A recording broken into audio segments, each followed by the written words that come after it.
వికలాంగుల పెన్షన్ ఇప్పుడు 500 రూపాయలు వస్తుందని జగనన్న సీఎం అయిన తర్వాత 1000 రూపాయలు ఇస్తారని అన్నారు షర్మిల. 10వ తరగతి చదివే పిల్లాడు ఉంటే 500 రూపాయలు అమ్మ అకౌంట్లో పడుతుందని అన్నారు. ఇంటర్ చదువుతుంటే 700 రూపాయలు, డిగ్రీ చదువుతుంటే 1000 రూపాయలు అమ్మ అకౌంట్లో వేస్తారన్నారు.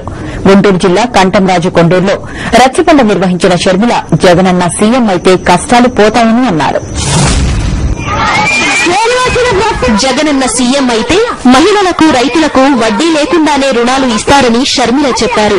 రైతులు పండించిన పంటకు గిట్టుబాటు ధర రాకపోతే ఆ పంటను ప్రభుత్వమే కొనేటట్లు జగనన్న 3000 కోట్ల రూపాయలతో స్థిరీకరణ ఫండ్ ఏర్పాటు చేస్తారని షర్మిల తెలిపారు. జగనన్న అధికారంలోకి వస్తే ఇల్లు లేని వారికి ఇల్లు, చదువుకోలేని వారిని చదివిస్తారన్నారు. డబ్బు లేని కారణంగా వాళ్ళు చదువు ఆగిపోకుండా చదువుకోవాలనుకున్న ప్రతి ఒక్కరికి, డబ్బు లేని ప్రతి ఒక్కరికి, ఏ కులానికి చెందిన వారైనా డబ్బు లేని ప్రతి ఒక్కరికి ప్రభుత్వమే సహాయం చేస్తుంది. జగనన్న ఆ పని చేస్తాడు. జగనన్న ముఖ్యమంత్రి అయిన తర్వాత రాజశేఖర రెడ్డి గారు ఏమేమి చేస్తానన్నాడో అన్ని జగనన్న చేస్తాడు. ప్రతి ఎకరాకు నీళ్లు ఇవ్వాలి అని రాజశేఖర రెడ్డి గారు అనుకున్నారు. ఆ పని జగనన్న చేస్తాడు. జగనన్న ముఖ్యమంత్రి అయిన తర్వాత అసలు మన రాష్ట్రంలో ఎవరే గాని గుడిసెలలో ఉండాల్సిన అవసరం ఉండదు. సంవత్సరానికి 10 లక్షలు చొప్పున ప్రతి ఒక్కరికి పక్కా ఇల్లు కట్టే పని ప్రభుత్వమే చేస్తుంది. జగనన్న ప్రతి ఒక్కరికి ఇల్లు కట్టేలా చూస్తాడు. కిరణ్ చెప్పేవన్నీ అబద్దాలేనన్నారు షర్మిల. వడ్డీ లేని రుణాలు అంటూ ఇవ్వడం లేదన్నారు. కిరణ్ పాలన చంద్రబాబు పాలనను గుర్తుకు తెస్తుందన్నారు. పక్కా ఇల్లు ఎవరికి రావడం లేదు, పావుల వడ్డీకి రుణాలు రావడం లేదు. ముఖ్యమంత్రి గారేమో అసలు వడ్డీ లేకుండానే రుణాలు ఇస్తున్నామంటున్నారు. కానీ ఎవరికి అందడం లేదు. అన్ని అబద్దాలే.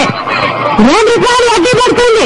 కరెంట్ ఏమో మీరు ఇచ్చేది 4 గంటలు, 5 గంటలు, 6 గంటలు. బిల్లులు మటుకో 3 గంటలు ఇస్తున్నారు. చంద్రబాబు నాయుడు గారి పాలనలో కూడా ఇలాగే ఉంటుంది. చంద్రబాబు నాయుడు గారి పాలనలో ఎంత క్రూరంగా ఉన్నాడంటే ముఖ్యమంత్రిగా రైతులని పురుగులను చూసినట్టు చూశాడు. పేదలంటే ఆయనకు చాలా నిర్లక్ష్యం. అందరినీ ఇంటబెట్టి వేల మంది రైతులు ఆత్మహత్య చేసుకున్నారు చంద్రబాబు నాయుడు గారు ముఖ్యమంత్రిగా ఉన్నప్పుడు. ఇప్పుడున్న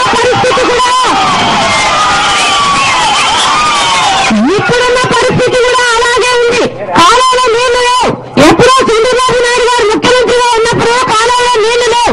రాజశేఖర రెడ్డి గారు ఉన్నప్పుడు వాన పిలిస్తే పలికిందట.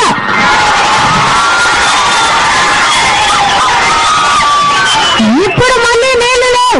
తాగడానికి కూడా నీళ్లు లేవు. ఏమీ సరిగ్గా లేదు. అమ్మా మీరు సమయం ఇచ్చినప్పుడు చంద్రబాబు నాయుడు గారికి, కిరణ్ కుమార్ రెడ్డి గారికి, అంటే కాంగ్రెస్ కు, తెలుగుదేశం కు సరిగ్గా బుద్ధి చెప్పి జగనన్నను ఆశీర్వదిస్తే తప్పకుండా రాజన్న రాజ్యం మళ్లీ వస్తుంది.